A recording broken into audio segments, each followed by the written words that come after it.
et je me suis déjà posé la question: «Mais comment est-ce que je vivrai le jour où il sera plus là?» Je me suis dit: «Mais si un jour on peut, détruire le VIH, ben, ce sera super, j'aurai plus à subir ces assauts». Mais d'un autre côté, ça va me faire, bizarre.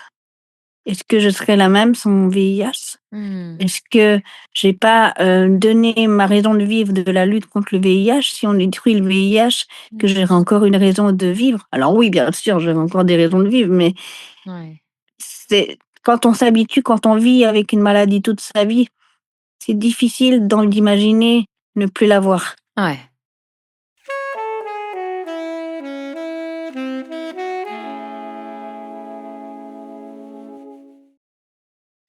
Hello Sophie Elena, Bonjour Tamara, comment est-ce que tu vas aujourd'hui?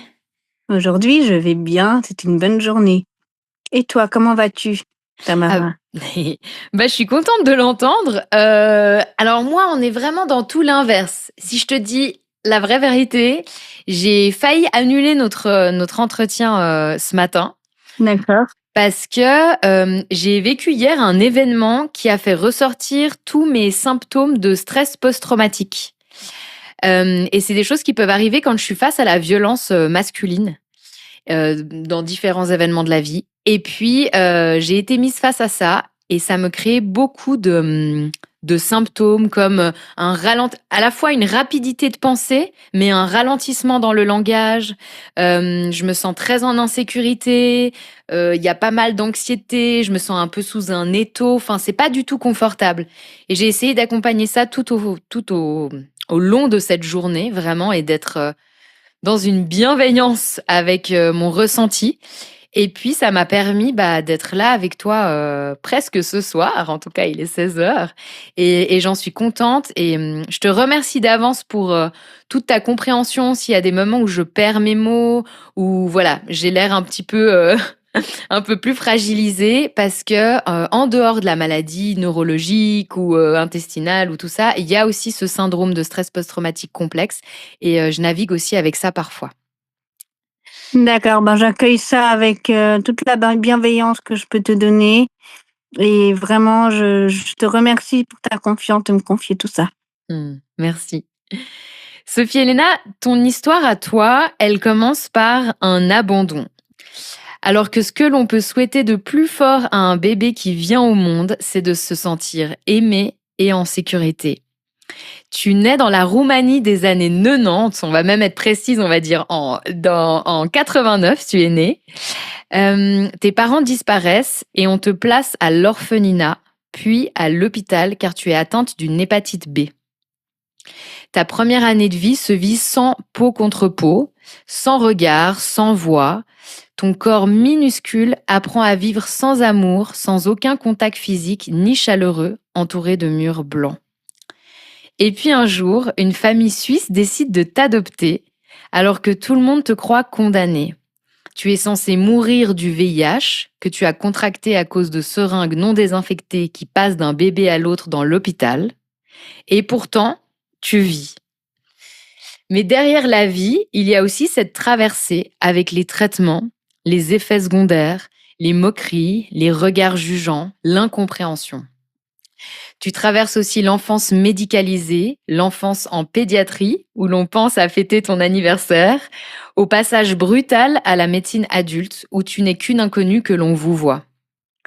À 19 ans, ton corps devient sujet de honte quand on révèle sans ton consentement le virus avec lequel tu vis. À 22 ans, il redevient territoire de liberté et tu recommences à t'aimer.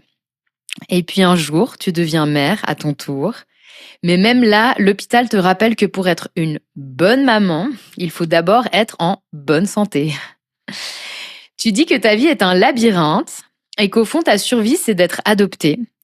Alors aujourd'hui, on va parler de ce labyrinthe, des cicatrices qu'on ne voit pas, c'est la thématique des invisibles, ça, des traumas qu'on apprivoise et de la lumière qu'on apprend à fabriquer soi-même, parce que dans ton témoignage, c'est ce que j'ai ressenti. Beaucoup de lumière. Donc merci Sophie Elena d'être là. Toi, comme je l'ai dit, tu as été abandonnée à un hôpital durant ta première année de vie, sans un seul bras pour te bercer. Quand tu reconnectes à cette première année sans contact, sans amour, De quoi ton corps se souvient? Mon corps, je pense qu'il se souvient, en fait, des agressions, des piqûres, des, mmh, de la contention aussi, parce que les bébés, on les emmaillotait, mais je pense que j'étais pas ça devait pas être très bien fait parce que j'ai ce côté d'être contenue, en fait, c'est un ressenti que j'ai Mmh. et ben, en fait, on m'a confirmé qu'on emmaillotait les bébés à cette époque-là, dans ces hôpitaux-là et puis, ouais, c'est surtout cette notion d'être dans ma bulle et mon corps, a tendance à choisir la fuite en avant, quand, c'est trop dur. Mmh. Comme quoi, hein, même si c'est des moments ou des périodes de vie où on n'a pas, d'images, concrètes. On a tout cette mémoire implicite de ressenti et peut-être que là, aujourd'hui, à l'âge adulte, il y a des choses qui se manifestent, j'en sais rien, tu parlais de la question d'être contenu et peut-être c'est quelque chose que tu n'aimes pas aujourd'hui ou, le fait que tu aies besoin, de fuir dans d'autres mondes dans ta tête pour te sentir à l'abri et pour ne pas être face à cette brutalité et la réalité peut-être des fois d'un quotidien. Il y a quand même des choses qui restent. Oui. Oui, il y a des choses qui restent. Mes parents ont mis des années à me faire sortir de ma bulle, à tel point que quand j'étais petite, on avait supposé que j'avais un TSA, un trouble du spectre de l'autisme, qui s'est pas confirmé avec le temps, mais en tout cas, j'avais des symptômes qui faisaient franchement penser et puis, j'ai toujours eu besoin de fuir, de la réalité difficile dans des mondes plus doux, plus cotonneux. Mmh. Ouais, c'est ce que tu me disais aussi la dernière fois quand on a échangé ensemble, c'est que, tu as eu des retards à la fois au niveau du langage, même au niveau de l'alimentation. Je crois que tu me disais, tu as mangé la première fois solide, tu avais 4 ans. Ouais. Il y a vraiment des choses comme ça où le fait de pas avoir été, dans la sécurité, l'amour, l'éducation, finalement, il y a des choses qui se sont énormément retardées à venir. Oui. En fait, ça a été par priorité. C'était d'abord, me connecter à l'amour de quelqu'un, l'amour de mes parents. Après, ça a été me connecter au fait d'avoir du confort, c'est-à-dire d'être changée régulièrement, d'avoir, accès à des biberons régulièrement et puis qu'ils soient pas gavés. Parce qu'on suppose qu'on m'a gavée quand j'étais bébé parce que j'ai des tétines encore qui sont très larges. Les trous sont gigantesques. Et puis j'ai refusé la cuillère très longtemps, ce qui suppose aussi qu'on m'a forcée à la cuillère. Donc toutes ces choses-là font que ça a été par des priorités. D'abord, on s'habitue à l'amour. Après, on s'habitue à manger. Après, on s'habitue à marcher. Et chaque fois, c'était des petits pas en avant vers, vers quelque chose qui se rapprocherait d'une idée qu'on peut se faire de la normalité. Mmh. En tout cas, d'une normalité acceptable pour mes parents et acceptable pour moi. Donc ceux que tu nommes aujourd'hui tes parents, c'est tes parents adoptifs? Exactement. Mon papa, ma maman, c'est mes parents suisses. Mmh. Et tu me disais que d'avoir été adoptée, c'est ce qui t'a permis de vivre. En quoi ça t'a raccroché à la vie? Faut bien comprendre qu'à l'époque de Ceausescu, donc du dictateur roumain, les hôpitaux et les orphelinats, c'était des vrais mouroirs. Les enfants n'avaient pas de stimulation. Ce qui veut dire également qu'ils n'avaient pas d'amour, ils n'avaient pas de soins. Et moi, j'étais dans une chambre avec 2 autres bébés. Et ma maman, donc ma maman suisse, m'a visitée, elle m'a dit qu'il y avait 2 autres bébés dans ma chambre. Il y en avait un qui avait à peu près le même âge que moi, qui se tapait la tête contre les murs, et un autre qui est mort de diarrhée quelques jours plus tard. Mmh. Donc j'étais dans un contexte de violence médicale Mmh. et j'étais dans un contexte de désespoir où des bébés se tapent la alors des bébés d'une année, mais des bébés quand même qui se tapent la tête contre les murs, c'est inimaginable. Je veux Mmh. dire, ou de mourir de diarrhée, c'est atroce et moi, bah, j'ai survécu, je pense en grande partie parce que je me suis construit ma bulle. Alors pourquoi j'ai eu cette ressource-là et pas les autres, j'en sais rien. J'essaye de pas y penser.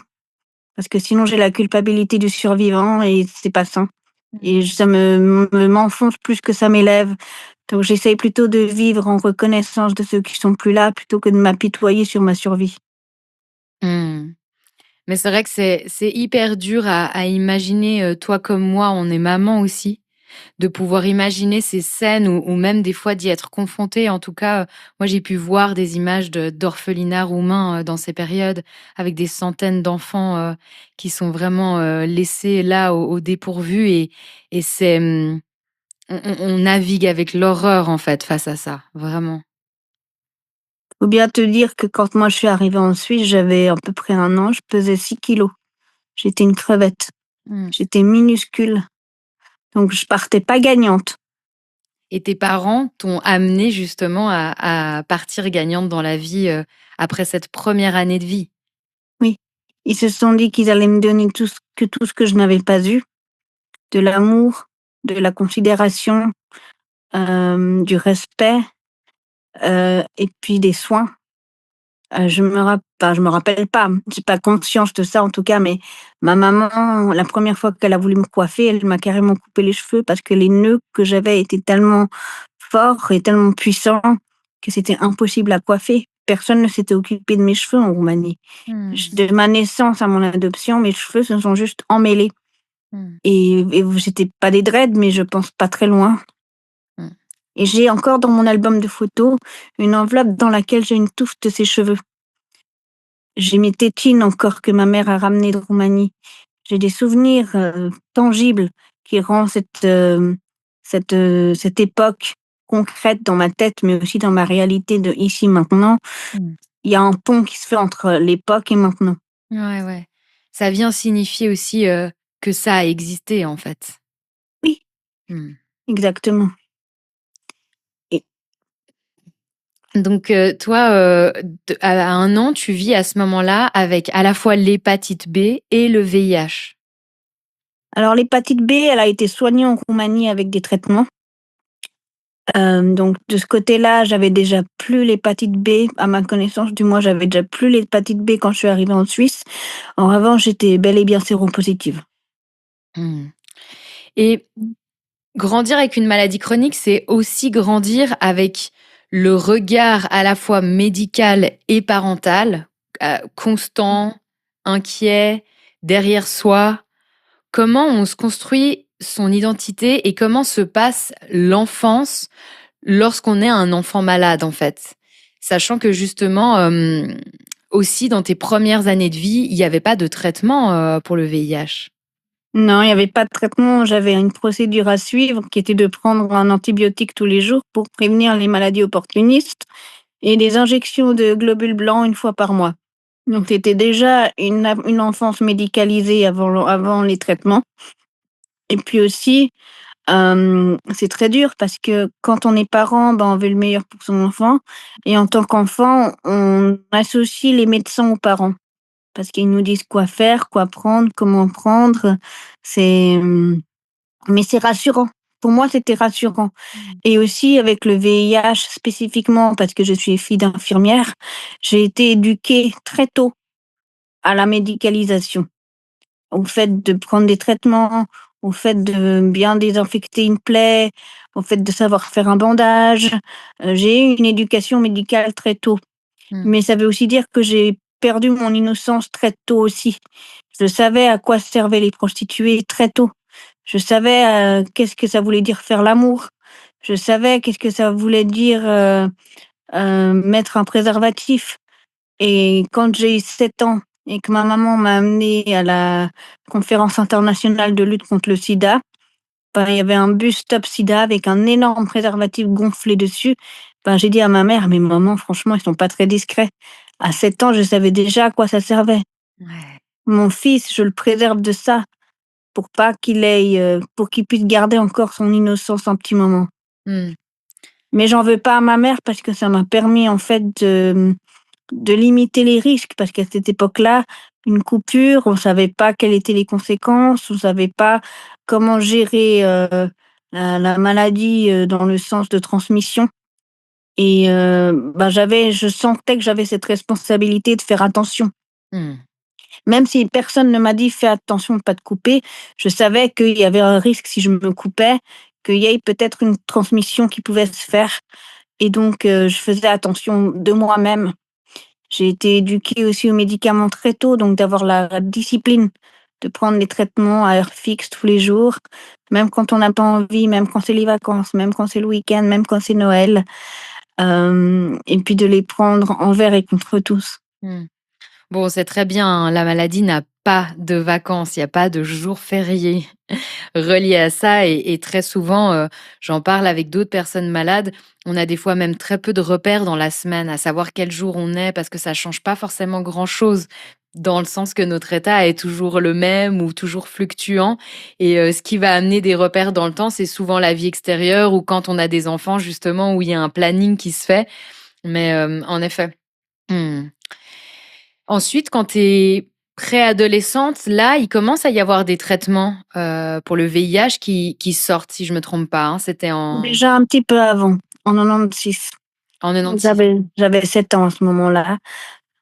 et si je me trompe pas, c'est ces traitements lourds-là qui ont modifié ton corps et créé une lipodystrophie et lipoatrophie chez Ah, ça, toi? c'est venu après. Ça, c'est venu après, OK. C'est venu quand j'avais 12 ans, je vais en parler. Mais quand j'étais petite, je prenais des sirops qui étaient contraignants parce que je devais les prendre à jeun, donc hors dehors des repas.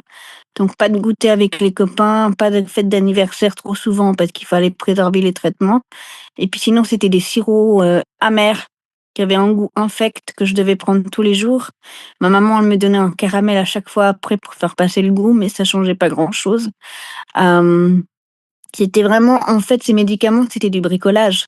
Mmh. Les scientifiques, pour les adultes, donnaient des comprimés, donc les malades du sida, à cette époque-là, prenaient, 10, 20, 25 comprimés par jour. Moi, j'avais des sirops, puis c'était quand même contraignant parce qu'il fallait les garder au frigo, c'était toute une logistique et effectivement, quand j'ai eu l'âge de 12 ans, j'ai changé de médicament. J'ai pris, 3 comprimés qui sont, des comprimés à prendre une fois par jour. Mais qui avait, cette époque-là encore, les médicaments étaient très toxiques. Ça veut dire ça tapait facilement sur les reins et en plus ça provoquait de la lipodystrophie, lipoatrophie, qui est en fait une mauvaise répartition des graisses. Ce qui signifie que toutes les graisses que j'ingurgitais allaient dans le ventre ou dans les seins Mmh. et nulle part ailleurs. Le ventre, les jambes, le bras, le visage était famélique, un peu comme les caricatures d'enfants malnutris qu'on peut voir sur les affiches de Médecins sans frontières, eh ben, moi, j'étais cette caricature-là. Mmh. Et tu m'avais confié aussi qu'à ce moment-là, alors que tu es préadolescente, ta poitrine, c'est du F, quoi? Oui, du Et c F. et c'était C'était énorme gigantesque. alors que justement tu es extrêmement maigre aussi, donc pour toi, dans ton développement, dans ton identité, dans ton rapport aux autres, ça a aussi été quelque chose de très compliqué, non? Ça a À été vivre? infernal. Ouais, ouais. Ça a été infernal à vivre parce que d'une part, bah, il y avait j'étais vue comme un bout de viande par les gens dans la rue, les hommes principalement. J'étais, vue comme une star du X par les copains à l'école. M'affublait de surnoms en rapport avec ça. Mmh. Hem, C'était difficile de me vêtir. À l'époque, il y avait des magasins comme Taliwell ou Yendi. Je trouvais pas grand-chose à ma taille Mmh. et pour les soutiens-gorge, je devais aller dans des enseignes spécialisées parce qu'on trouvait pas de vêtements et de sous-vêtements à ma taille et ils étaient tellement chers que l'assurance maladie payait une partie de ces sous-vêtements parce que, le handicap était lié à la maladie. OK. Et comment tu as vécu, toutes ces moqueries et humiliations aussi, de tes camarades? Parce qu'on sait que c'est des périodes où on peut être affreux avec, avec ses pairs, quand, voilà, quand il y a des choses qui viennent nous confronter comme ça. Moi je pense aussi où quand j'étais adolescente où j'ai pu être mesquine avec d'autres et l'inverse était vrai aussi. J'ai reçu aussi beaucoup d'harcèlement, mais on est dans quelque chose qui est parfois, très dur en fait les uns avec les autres. Et toi, tu as vécu ça comment? Bah, moi, je l'ai mal vécu évidemment et c'est surtout que ça a été difficile, je l'ai vécu comme une trahison. Parce que j'avais parlé de mon VIH à ma meilleure amie de l'époque, qui un jour où on s'est disputé, on a parlé à la pipelette de l'école et le lendemain, tout le monde était au courant, j'étais la fille qui a le sida. Mmh. Heureusement, l'école a bien réagi. Ils ont ils ont mis une punition à ceux qui avaient propagé, la chose, mais ça m'a pas empêché de changer d'école parce que ça allait plus. Ouais. Et quand on sait aussi toutes les idées reçues qu'il y avait autour du VIH et certaines persistent encore par ailleurs, hein, mais c'était vraiment, moi j'ai des souvenirs quand j'étais enfant où on disait, «Tu peux pas manger dans la même assiette qu'une personne qui a le VIH», des choses comme ça, qui sont hyper violentes et un peu des sous-entendus sur, toutes les personnes gays sont contaminées, enfin des choses vraiment affreuses et qui étaient presque, entretenues même dans les foyers, hein. Oui, j'ai d'ailleurs eu dans ma propre famille, de la sérophobie. J'ai eu une tante qui refusait que je porte ma cousine dans les bras, qui était encore bébé, parce qu'elle avait peur que je contamine ma cousine. Donc mes parents étaient furieux évidemment, moi je m'en rendais pas encore trop compte. C'est vrai que j'ai été jusqu'à l'âge de la préadolescence, j'ai été préservée des moqueries, de la stigmatisation et tout ça parce que mes parents m'avaient dit: «Le VIH, tu le gardes pour toi. Le petit virus, tu n'en parles pas, ni aux copains, ni aux amis de la famille. Ça reste entre nous». Et je comprenais pas pourquoi, mais je respectais ça. Mmh. C'est là où on voit aussi, je trouve, au travers de ton discours, et c'est ce qu'on aime mettre en lumière dans l'association, c'est que les choses vont tellement au-delà de la maladie en elle-même. Il y a vraiment le virus, mais en fait, tu as vécu tellement de traumas à d'autres niveaux, tellement de rejets, que ce soit au sein du foyer, à l'école, ouais, finalement, ça s'étend de manière si vaste autour de la personne qui est malade, les Oui, conséquences. oui et puis, il y a une multitude, un croisement. Je sais qu'il y a un terme pour ça, mais je me rappelle pas, mais il y a un croisement entre les traumatismes que j'ai, parce qu'il y a les traumatismes du VIH, il y Mmh. a les traumatismes du rejet à cause du VIH Mmh. et il y a les traumatismes à cause de l'adoption Ouais. et ça fait un mix. Pendant longtemps, je me suis pas trop rendu compte du cause à effet entre la Roumanie et le VIH et ma contamination bébé mais c'est venu plus tard où j'ai développé une colère froide contre la Roumanie Mmh.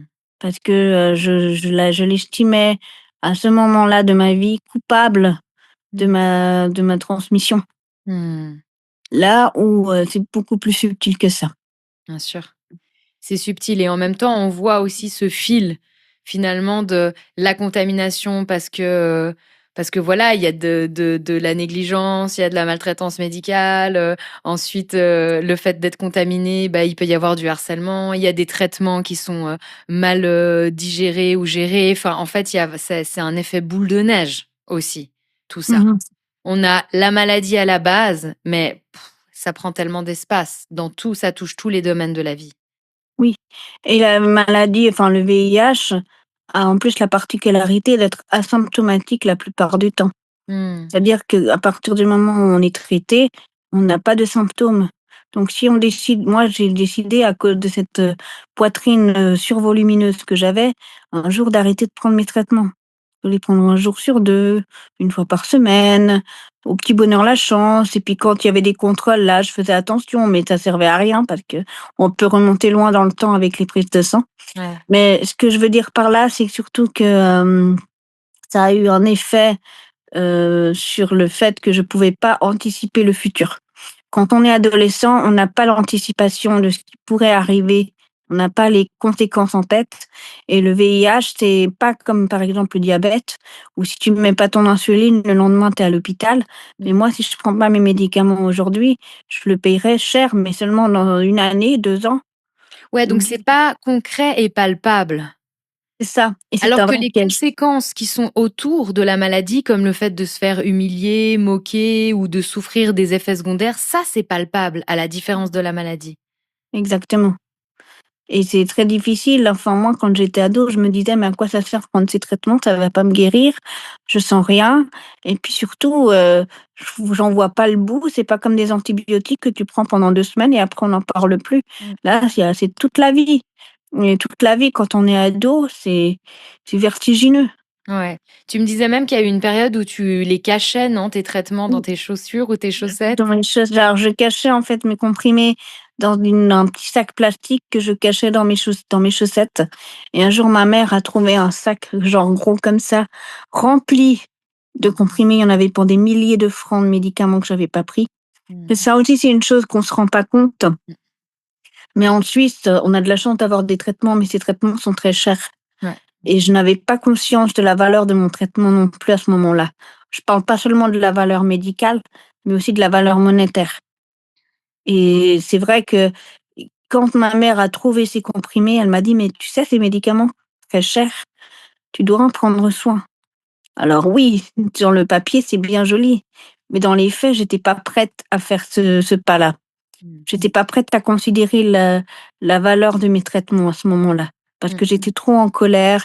Il y avait trop de résistance, hem, pas de résistance médicale, mais de résistance émotionnelle à cette prise de traitement. Et j'ai même parfois été tellement mal que pour moi, prendre ces médicaments, c'était comme m'automutiler. Ça me faisait mal de les prendre. Ça me faisait physiquement sur la langue de les avaler, faire ce truc, c'était comme me planter un poignard dans le ventre. Ouais. Et par rapport à ça aussi, c'est que je mangeais mal parce que les médicaments, ils ont aussi comme effet avaient comme effet à cette époque-là d'avoir une incidence sur l'alimentation. On a moins faim, on n'a plus trop faim, on mange mal. Et comme j'ai été gavée bébé à la cuillère, possiblement, et que j'ai eu pas mal de conséquences, ça fait que j'ai développé aussi des rejets au niveau alimentaire. Mmh. Donc c'est pas de l'anorexie ou de la boulimie, c'est plus une alimentation très sélective en fonction des textures, parce que certaines textures j'avais l'impression de m'agresser en mangeant. Ouais, ouais. Et ça, c'était aussi lié au traitement, parce que mettre quelque chose dans la bouche pour avaler et manger, c'était quelque chose d'insurmontable par moment. Alors je me suis jamais fait vomir, mais par moments, je me suis, je pense, psychologiquement automutilée en ne mangeant pas Mmh. et en prenant pas mes traitements. Je me suis fait du mal de cette façon-là. Ouais. Et pardon, vas-y. Non, non, mais on perçoit vraiment à quel point, la question des traitements était lourd dans cette période, charnière de la vie, en fait. Oui, Et ça creuse un écart aussi entre toi et les personnes de ton âge. oui, parce qu'on n'a pas à cette époque-là, j'avais pas cette, insouciance. Et en plus, je devais gérer, l'information. Mmh. Plus tard, dans mon adolescence, je me suis retrouvée en internat et là aussi l'information a fuité et j'ai dû gérer ça toute seule. Donc c'est la première fois que j'ai fait un témoignage, c'était devant les filles de cet internat. Ça a été bien reçu. J'ai eu, une fin d'année beaucoup plus calme, mais c'était, très stigmatisant aussi. Mmh. Donc Et je crois que tu as vécu aussi une autre trahison quand tu as eu ton premier rapport sexuel oui, avec la personne concernée, qui a été, divulgué ça aussi. oui, et là, ça a été beaucoup plus violent parce qu'il y a des mots très durs qui sont sortis. Tumeur sur pattes, sidaïque, c'est les 2 mots qui résonnent encore en moi comme étant des insultes, particulièrement violentes. Et voilà, ça sous-entend aussi que j'étais sale. Ouais. Ah ouais. Donc après j'ai dû apprendre à prendre du recul avec ça et me dire que les personnes qui le disaient, c'était pas des personnes dignes d'intérêt. Mmh. Mais sur le moment, ça fait mal, ouais, Ouais, clairement. c'est avec le recul que c'est plus évident de se dire ça et c'est une évidence, mais sur l'instant, c'est terrible et surtout que c'est dans des moments où tu offres une part de toi qui est vulnérable, que ce soit en te confiant à ta meilleure amie ou en ayant un rapport sexuel avec quelqu'un, il y a aussi des parts de sa propre vulnérabilité dans ces moments-là et de l'utiliser ensuite contre la personne, c'est vraiment une question de trahison, en fait. Oui, une question de trahison et une question d'acceptation ou de rejet. Mmh. On a tous envie de faire partie d'un groupe, parfois on veut faire partie des mauvais groupes parce qu'on préfère être, mal accompagné que seul. Ouais, bien sûr, surtout à certaines périodes de vie. Exactement.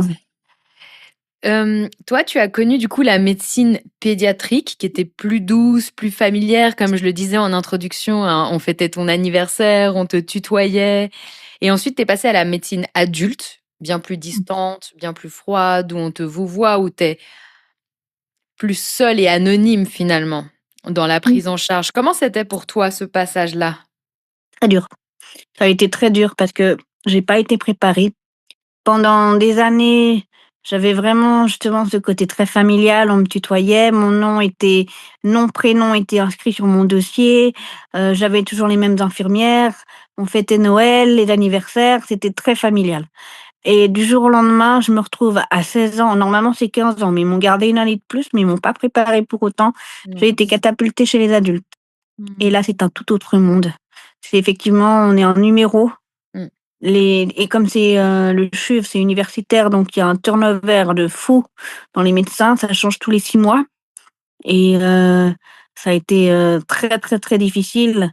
On attend de toi que tu gères ta maladie. Mmh. On attend de toi que tu sois au clair avec tes traitements. On attend de toi que tu sois, prête à participer à des études ou à t'investir en fait dans la gestion de ta maladie et des traitements. Là où en pédiatrie, c'est plutôt les parents qui s'en occupent. Ouais. Et tu aurais du coup souhaité être préparée justement? Comment ils auraient pu faire différemment pour que ça se fasse un peu plus en douceur cette transition? Alors moi, j'ai marrant parce que j'ai réfléchi à cette question-là de façon très sérieuse. J'ai même fait un texte de recommandation pour le service des adultes, où je sais qu'ils s'en sont inspirés de certaines façons. Mais j'avais dit que principalement, il fallait que les pédiatres préparent à la fin au début de l'adolescence, vers 13-14 ans déjà, à ce que l'enfant vienne seul au rendez-vous, que l'enfant apprenne à gérer ses traitements, de plus en plus par lui-même, qu'il accepte aussi que ce soit pas toujours les mêmes médecins et puis qu'il y ait des rendez-vous de transition entre le service des de pédiatrie et le service des adultes, où ils vont visiter le service, où on leur explique comment ça fonctionne, où on leur dit que, ben, ils vont être vouvoyés, que s'ils viennent pas au rendez-vous, c'est 40 francs pa pour rendre des rendez-vous manqués, que, on attend d'eux quand même qu'ils soient, un minimum investis dans leur traitement, qu'ils sachent pourquoi ils sont là. Parce qu'il y a aussi, alors maintenant moins, je l'espère, mais à mon époque, quand j'étais petite, il y avait des patients qui savaient même pas pourquoi ils prenaient des médicaments. Ouais. Les parents ne leur disaient pas pourquoi ils prenaient les médicaments, pourquoi ils allaient voir un pédiatre 1 fois par mois. Ouais. Et moi, ben, je me suis retrouvée dans une situation aussi où, ben, j'étais tellement en colère que les propositions de ma maman aussi de me soutenir là-dedans, je les ai aussi rejetées. Mmh. Parce que, bah, quand on est ado, on a l'impression de gérer la terre entière, de pouvoir gérer la terre entière, alors qu'on n'arrive même pas à gérer son réveil. Mmh. Ouais. Et pour, continuer dans ce fil aussi de la question, des traitements, toi, tu as vraiment donc traversé la colère, la lassitude, la déprime concernant tout ça.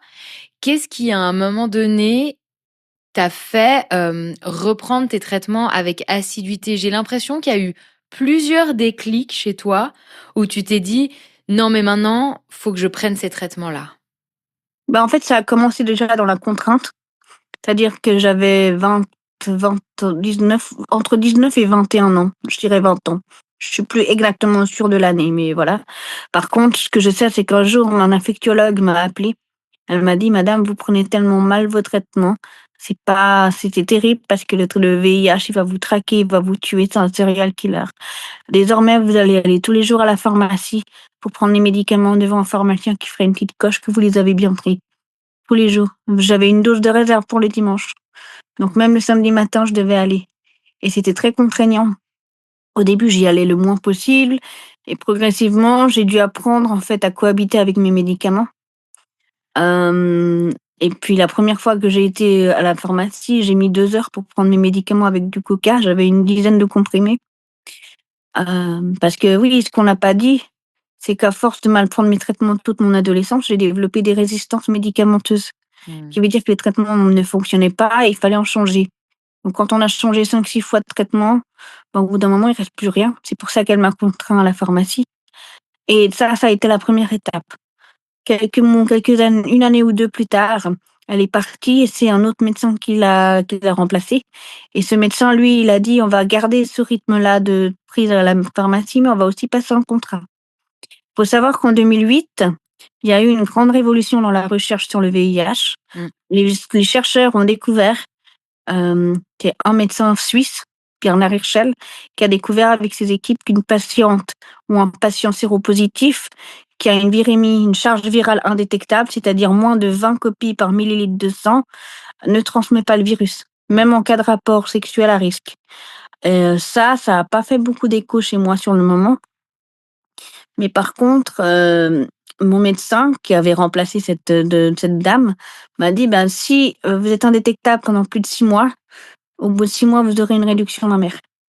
Et là, ça a été déjà la première motivation pour moi de prendre mes traitements. Ça a été, la première étape Ouais. parce qu'il y avait une échéance, mais ça m'a donné une motivation Oui, et j'ai et l'impression qu'il y a 2 motivations là même, parce qu'il y a le côté où quand c'est indétectable, tu peux pas transmettre, donc c'est déjà énorme quand on y pense. Et en plus de ça, il y a la réduction mammaire. Mais j'ai l'impression qu'il y a 2 choses qui sont importantes dans son discours là. oui, mais ça, je le dis maintenant, mais quand à l'époque là, j'étais encore vierge et à ce moment-là, j'avais pas conscience de cette notion de liberté dans la sexualité. Ouais, C'était juste avoir une réduction mammaire. C'était OK. déjà juste ça. Mmh. Et ben, j'ai eu ma réduction mammaire avec 3 mois de retard parce que j'avais pas été indétectable aux 6 mois. Donc je me dis: «Mais là, il faut vraiment que j'y arrive». Donc j'ai pu être opérée, quelques mois plus tard Mmh. et puis, par la suite, bah, voilà, j'ai eu des hauts et des bas. Il y a eu des moments où j'allais à la pharmacie prendre les médocs, puis des fois où pendant une longue période, je pouvais les prendre à la maison. Mais il y a eu un autre épisode qui m'a marquée dans la reprise des traitements, dans cette réconciliation avec mes traitements. C'est quand je suis tombée sur un article de presse que je n'ai jamais retrouvé, pourtant j'ai cherché, qui relatait l'histoire d'un patient séropositif de la région qui refusait de prendre ses traitements par solidarité avec l'Afrique. Parce que l'Afrique, il y a pas en Afrique, ils ont pas les traitements, pas Mmh. tous.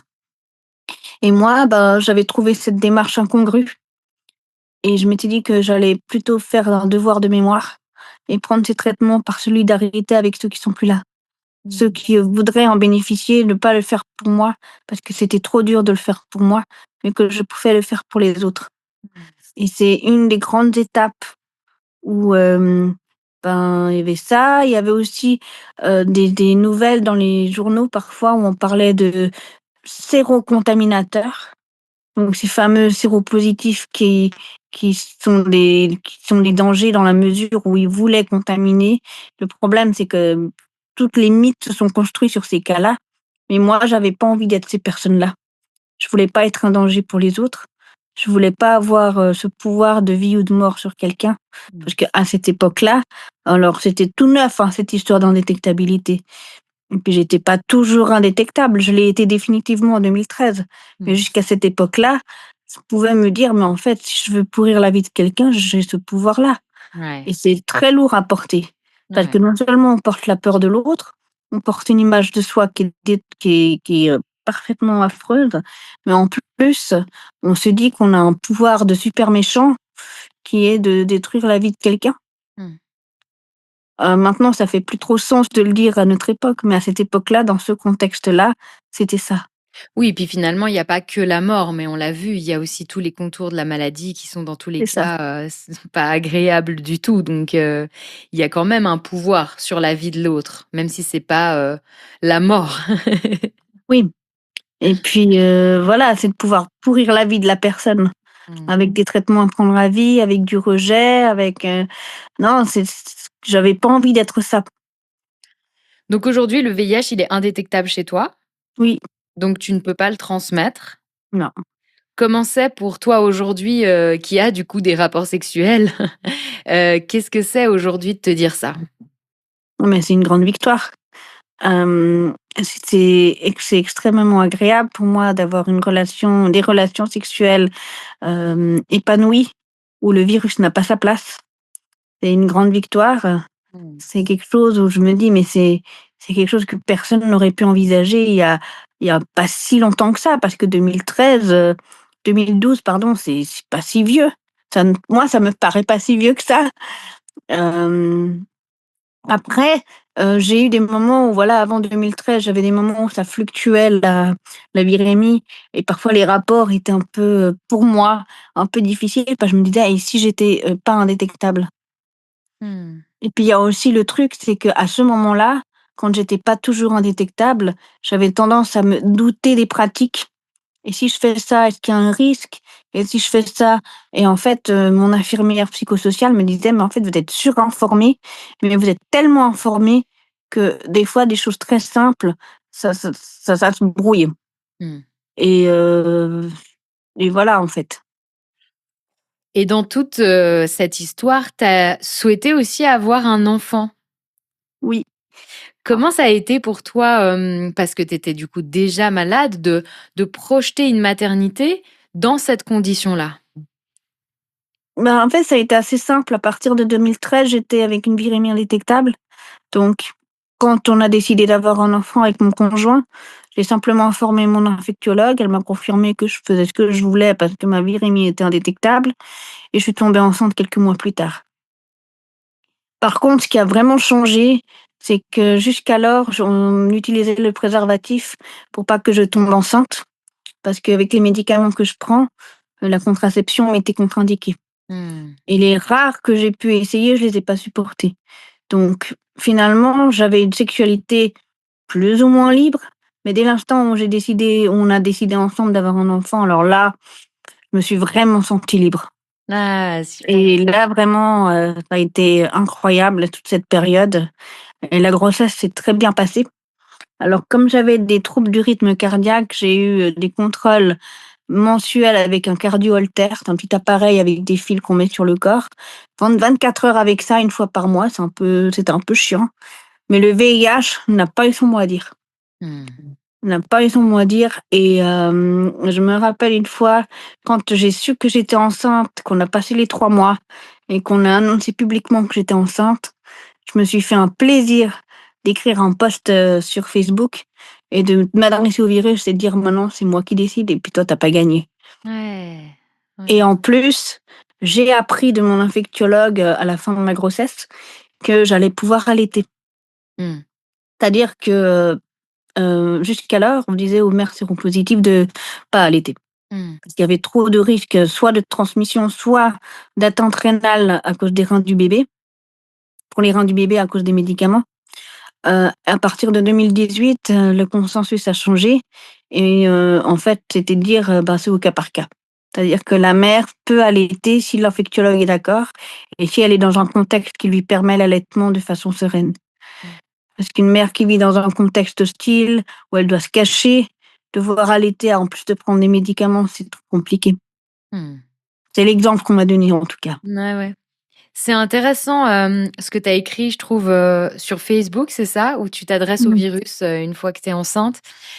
Je trouve ça intéressant parce que, on a eu un ressenti, je crois, commun, toi et moi. C'est que, mon enfin, peut-être que je vais utiliser un mot qui te parle pas à toi, mais moi, j'ai presque eu la sensation en décidant de tomber enceinte que c'était presque comme un acte de militance, en fait.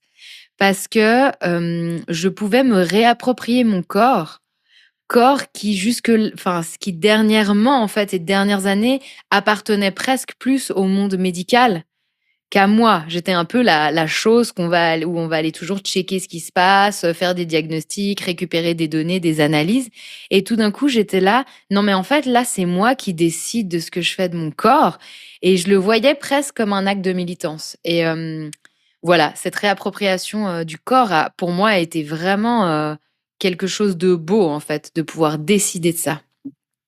Je te rejoins totalement. Alors j'avais jamais réfléchi au terme militant, le terme en tant que tel, mais par contre le mécanisme, oui, Mmh. totalement. De Mmh. pouvoir me réapproprier mon corps, de pouvoir porter la vie là où j'ai eu l'impression d'avoir porté la mort toute ma vie. Ça a été, d'ailleurs je l'avais écrit aussi, j'avais dit: «Pendant des années, toute ma vie, j'ai porté la mort, maintenant je porte la vie». Et Mmh. ça a été pour moi, vraiment ma grossesse a été un moment béni. Une période vraiment où je me suis sentie bien physiquement. Les hormones évidemment, elles me faisaient un peu, réagir, hein, comme toute femme enceinte, tu as parfois les hormones qui chamboulent, mais sur le principe, hem ah! Attends, pardon, j'ai eu un appel, je l'ai refusé. Tu me vois? Je te vois plus, mais je t'entends. Alors attends, je m'excuse. Voilà, je suis désolée pour cette petite aparté.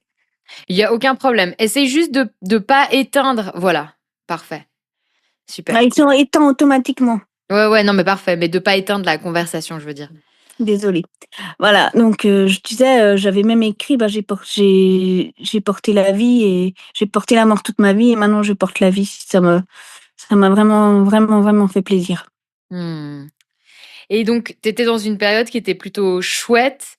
Après, tu as eu un accouchement que tu me nommais de traumatique. Tu as été dans le coma durant une Mmh. semaine après avoir accouché. Et je voulais te poser la question à ce moment-là parce que j'ai été très touchée aussi par ce que tu me racontais hors antenne, le fait que tu avais vraiment rencontré ton fils seulement une semaine après sa naissance, une fois sorti du coma. Et moi, je me suis demandé si ça avait pas réveillé des expériences passées, elles aussi traumatiques. Toi-même qui, à ta naissance, a été abandonné, tout à coup, bah voilà, tu portes la vie et en donnant naissance, tu peux pas accéder tout de suite à la relation à ton fils. Comment ça a été pour toi, ça? Alors, ça a été compliqué effectivement, j'ai eu un coma qui a en fait duré 3 jours. Mais après ces 3 jours, j'ai été en soins intensifs, puis en soins continus, qui fait que pendant une semaine, j'ai pas vu mon fils, par à-coups. Mais quand je dis à-coups, c'est vraiment des visites. Ben, j'ai eu l'impression qu'on me volait en fait, ma maternité. J'avais eu l'impression que je n'étais plus en possession de mon corps, que de nouveau mon corps ne m'appartenait plus, il appartenait à la médecine. Qu'après avoir fait l'acte le plus beau qu'une femme puisse faire, qui est de donner la vie à mon sens, qu'on me volait ce moment et donc voilà, c'est pas de la faute du virus, c'est de la faute à pas de chance. Ça aurait pu tomber sur une autre maman, mais c'est tombé sur moi, de faire une hémorragie, de perdre 2 litres de sang et de finir, au bloc opératoire d'urgence. C'est de la faute à pas de chance, mais par contre, ça m'a vraiment marquée parce que je me suis retrouvée dans un contexte où, l'hôpital, normalement, c'est un endroit où on se fait soigner parce qu'on est malade. Mmh. La maternité, c'est le seul service d'un hôpital où on t'a pas le droit d'être malade. En tout cas, c'est comme ça que je l'ai ressenti, que je l'ai vécu. C'est on attendait de moi que je sois une maman optimum, Ouais. prête à m'occuper de mon fils, quand bien même je sortais du coma, que je titubais, qu'il me fallait la chaise pour bouger parce que je marchais pas droit, que je tremblais, que j'avais peur de faire tomber mon fils. Comme Heu, quoi les injonctions, sur les mères, sont là quoi qu'il en soit, en fait. ouais, complètement et ça a été, un véritable tsunami pour moi parce que non seulement il y avait ça, j'ai eu la chute des hormones une semaine plus tard, pile. Mais vraiment pile, j'étais dans une salle d'attente pour attendre les examens pour mon fils et à 14h34 vendredi suivant, j'ai eu la chute des hormones. Elle est venue brutalement. Je me suis mise à pleurer, à trembler, j'étais au plus mal et ils m'ont ramenée en chambre et alors j'avais la chance qu'à cause de la fatigue chronique qui m'est diagnostiquée à cause du VIH, enfin pas à cause du VIH, mais à cause des conséquences des traitements et les conséquences du virus qui s'appliquent à moi. J'avais pu avoir une chambre privée, Mmh. même si j'ai pas l'assurance pour et ça m'a beaucoup servi parce que comme ça, je n'avais pas à subir, les mamans qui avaient leur propre vécu et les familles qui venaient leur rendre visite. Je pouvais m'isoler, mais je me sentais quand même très oppressée. Je me sentais observée, Mmh. je me sentais mise dans un rouleau compresseur. J'avais l'impression qu'une énorme machine s'écrasait sur moi et qu'en même temps, on s'attendait à ce que je la soulève avec mes bras. Ouais. Aujourd'hui, vous avez une magnifique, relation avec ton fils, Erwan. Qu'est-ce que lui sait aujourd'hui de la maladie et ses conséquences? À quoi tu lui as donné accès en tant que maman? Alors en fait, étant donné que je prends des traitements depuis toujours, pour lui, c'est depuis toujours, je trouvais normal qu'il soit au courant de pourquoi maman prend des médicaments. Donc, j'ai inventé une petite métaphore pour lui raconter le VIH et je lui ai imaginé un peu comme, les émissions de C'est pas sorcier. Donc j'ai vraiment imaginé dans ma tête, la conception d'une maquette de château fort qui représente le corps humain dans lequel, en fait, il y a les petits soldats du corps qui défendent le château contre l'envahisseur qui est le méchant virus. Et le méchant virus, il casse toutes les portes et fenêtres du château pour laisser rentrer tous ses copains, bronchite, pneumonie, Mmh. le sarcome principalement, donc les cancers, qui peuvent détruire complètement le château et donc tuer la personne. Et grâce aux médicaments qui sont les forces alliées qui viennent aider le château tous les jours, le château reste debout.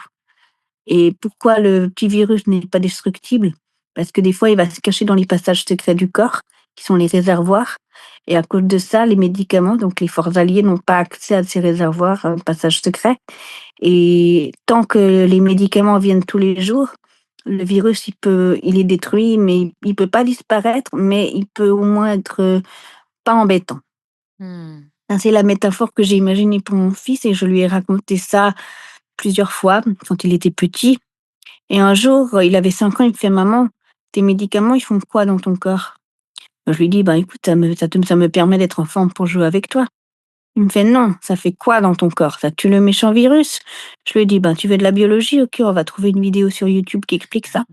Et j'ai trouvé une vidéo qui résume un petit peu certaines classes de traitement, sans parler des modes de transmission et puis, il a été sensibilisé comme ça et puis je lui ai dit que j'ai été contaminée par une aiguille infectée, mais il ne connaît pas les autres modes de transmission parce que j'estime qu'à son âge, il a 7 ans et demi actuellement et j'estime que c'est un peu jeune pour, être sensibilisé à ces détails-là. Mmh. Mais il est très fier de maman. Il me soutient, il m'encourage quand je vais faire des témoignages, des sensibilisations. Il est toujours à mes côtés.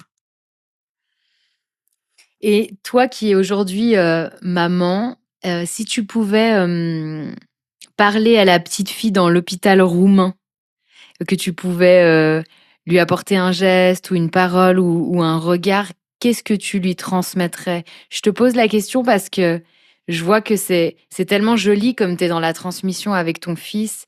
Il y a tellement de d'imagination. On voit aussi, la bulle dont tu parlais, tu sais? Où tu arrives Mmh. à rentrer dans un imaginaire qui est waouh, quoi. Moi, là, comme tu l'as décrit, j'ai un bout de dessin animé face à moi. Mmh mh. Hem, Est-ce qu'il y aurait quelque chose que tu aurais aussi envie de dire à cette petite, Sophie Elena? Moi, je lui dirais à cette petite Sophie Elena qu'elle a raison de se cacher dans son monde quand c'est trop dur, mais qu'elle n'a pas à avoir peur de poser un pied dans la réalité, qu'elle peut marcher des 2 côtés et Mmh. surtout lui dire qu'elle est aimée, Mmh. qu'elle se sente aimée parce que la petite Sophie Elena se sentait pas toujours aimée, Mmh. même si elle était aimée. Mmh. Et encore maintenant, il y a des moments où je me sens pas aimée, même si je suis aimée. Mmh. Et pas seulement qu'on me le dit, mais on me le montre par des gestes, Mmh. par des actions, par des preuves d'amour au quotidien. Mais parfois, je vais douter. On sait que ces traces traumatiques, ça crée des gouffres aussi et ça nous ramène, dans tellement des parts de nous toutes petites qui ont du mal à comprendre que dans l'ici et maintenant, oui, on est aimé, oui, on est en sécurité et il y a ces choses-là qui nous renvoient aussi des fois dans des moments du passé. Mmh. Mmh, totalement. Et voilà, c'est un long cheminement que j'ai fait. Il n'est pas fini, mais je peux dire maintenant que je peux vivre avec le virus et non pas contre lui. Mmh. Je l'ai vécu et je l'ai considéré toute ma vie comme un squatter à déloger de toute urgence. Mmh. Et maintenant, je le considère comme un colocataire un peu grincheux, un partenaire de voyage, un compagnon de voyage, mais qui qui est un peu grincheux, mais avec qui j'ai fait toute ma vie. Et je me suis déjà posé la question: «Mais comment est-ce que je vivrai le jour où il sera plus là?» Je me suis dit: «Mais si un jour on peut, détruire le VIH, ben, ce sera super, j'aurai plus à subir ces assauts. Mais d'un autre côté, ça va me faire, bizarre. Est-ce que je serai la même sans mon VIH? Mmh. Est-ce que j'ai pas, donné ma raison de vivre de la lutte contre le VIH? Si on détruit le VIH, que Mmh. j'aurai encore une raison de vivre? Alors oui, bien sûr, j'aurai encore des raisons de vivre, mais Ouais. c'est quand on s'habitue, quand on vit avec une maladie toute sa vie, c'est difficile d'imaginer ne plus l'avoir. Ouais. Tu t'es On a construit limite là-dedans et dans ton identité aussi. oui, Ouais. et le VIH fait partie de moi, même si c'est pas quelque chose, de très valorisant, il fait partie de moi malgré tout. Tu interroges aussi le fait qu'il y ait les coupables et les victimes du VIH. Tu dis justement les coupables, c'est ceux qui ont eu un rapport, non protégé, par exemple, et les victimes, c'est par exemple des personnes comme toi qui ont été, contaminées à leur insu. C'est propre à l'humain, hein, de dire si on mérite ou non la souffrance, mais toi, tu as décidé d'en faire quelque chose de ce constat-là et de ton parcours. Est-ce que tu veux nous raconter? Bien sûr. Donc moi, je suis témoignante Bah, c'est un mot que j'ai inventé parce que c'est pas, quelque chose d'officiel, mais je témoigne presque au quotidien de mon vécu avec le VIH. Je sensibilise des auditoires différents, ça va des écoliers aux soignants, mais je me suis pas mal spécialisée dans les témoignages aux soignants pour justement, permettre une meilleure prise en charge des patients séropositifs et permettre au grand public de ressortir avec le message que indétectable égale intransmissible, c'est-à-dire I égale I.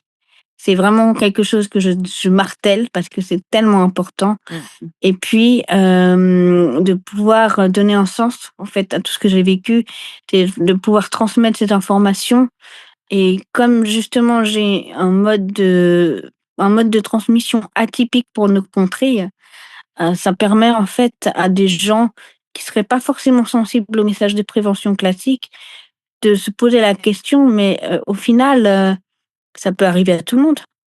Mmh. Bah oui, ça peut arriver à tout le monde et la sensibilisation, elle est là pour que les conséquences d'une transmission n'atteignent pas ces personnes-là, Mmh. qu'il y ait pas de transmission. Je m'adresse aussi aux patients séropositifs, notamment certains patients qui ont des problèmes d'adhésion thérapeutique, dont une mauvaise prise de traitement, pour leur dire: «Je sais ce que tu vis, je suis passée par là, je vais essayer de t'accompagner pour que ta prise de risque de maintenant avec tes traitements n'occasionne pas les mêmes conséquences que moi j'ai à subir maintenant. D'être une sorte de mentor, on peut dire ça comme ça, de quelqu'un qui accompagne en tout cas, de compagnon, pour pouvoir, faire avancer aussi ces personnes-là dans leur gestion des traitements et moi ça donne du sens à mon vécu. Mmh. Et quel message t'aimerais faire passer aux personnes qui vivent avec le VIH et à leur entourage? Les personnes qui vivent avec le VIH, je leur dis: «Mais, S sentez-vous, heureuse malgré tout. Je sais que c'est difficile, mais trouvez du bonheur dans les choses qui ne vous impactent pas. C'est-à-dire qu'on est tellement focalisé sur le virus parfois quand on vit avec. Mmh. Parfois, on a tendance à en faire notre vie entière, soit au contraire l'occulter parce que c'est trop dur Mmh. ou parce qu'on se sent pas concerné. Je pense notamment à des personnes qui viennent de contracter le VIH et puis, qui se disent: «Maintenant avec, 1 comprimé par jour et je suis tranquille». Mmh. Mais au fond d'eux, bah, il y a quand même ce choc-là, et j'aimerais dire à ces personnes que, ben, la vie continue malgré tout et puis que voilà, que le VIH c'est pas une finalité et aux proches, je dirais: «Mais, soyez compassionnels». Soyez compassionnels avec, les gens qui vivent avec le VIH, parce que même si c'est quelque chose de chronique maintenant, comme d'autres pathologies, ça n'en reste que c'est une pathologie qui stigmatise, Mmh. qui est vecteur de stigmatisation, de rejet. Donc prenez les personnes pour ce qu'elles sont et pas pour ce qu'elles ont. Mmh. Et en parlant de stigmatisation, quels sont pour toi, par exemple, les 3 grands mythes qu'on a encore, autour du VIH? La première, c'est de mélanger, selon moi, le VIH avec le sida. Le VIH et le sida, c'est pas la même chose. On peut avoir, le virus. Ça, c'est le VIH, c'est le virus. Le sida, c'est un syndrome, c'est un ensemble de symptômes et c'est le stade final du VIH. On peut très bien avoir le VIH toute sa vie et ne jamais développer un sida parce qu'on est traité et que si on est traité, ben, on a une virée indétectable. Ou alors on peut avoir un sida comme moi j'ai eu avec mes maladies opportunistes quand j'étais petite et puis revenir au stade VIH après parce qu'on prend des traitements qui fonctionnent. Mais VIH ne veut pas forcément dire sida. Mmh. C'est 2 choses différentes. Ça, c'est la première des choses. La deuxième, c'est que les médicaments sont efficaces, bien pris, permettent d'avoir une vie la plus, normale possible. Au niveau médical, je dis vraiment au niveau biologique, le virus n'a plus d'impact sur le corps.